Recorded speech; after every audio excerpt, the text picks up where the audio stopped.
আমি ওই ব্যক্তিকে জান্নাতের আঙ্গিনায় একটা ঘরের গ্যারান্টি দেই যে ব্যক্তি তর্ক করার সময় নিজে হক এটা জেনেও সে তর্ক থামিয়ে দেয়।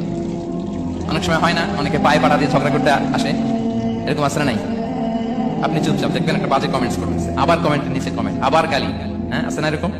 বিষ্ণু বলেন নিজে হক এটা জানার পরেও আর যাতে তর্ক না বাড়ে, যে তর্ক থামিয়ে দেয় জান্নাতের আঙ্গিনায়, তাকে আমি একটা ঘরের গ্যারান্টি দেই।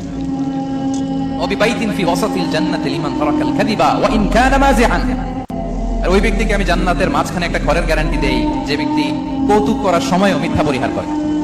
করতেছে কৌতুক, ফান করতেছে, আর ইজ কিডিং, ফান করে, কৌতুক করে, কিন্তু কৌতুকের সময় সে মিথ্যা বলে না।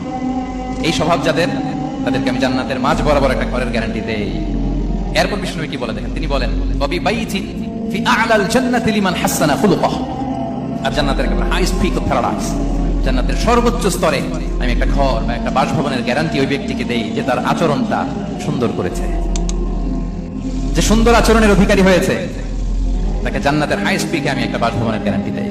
তাহলে বলেন তো আমাদের আচরণটা সুন্দর করার দরকার আছে না নাই? এটা খুব ছোটখাটো একটা আমল, তাই না?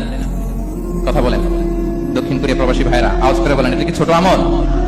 দেখলে সালাম দিব, সুন্দরভাবে কথা বলবো, ভালো উইশ করব, হ্যাঁ, হিংসা জিঘাংসা অহংকার থেকে মুক্ত থাকবো, খিটখিটে মেজাজের হব না, অলওয়েজ স্মাইলিং ফেস থাকবে আমার, হৃদ্যতাপূর্ণ আচরণ। এই কাজটা কি ছোট আমল?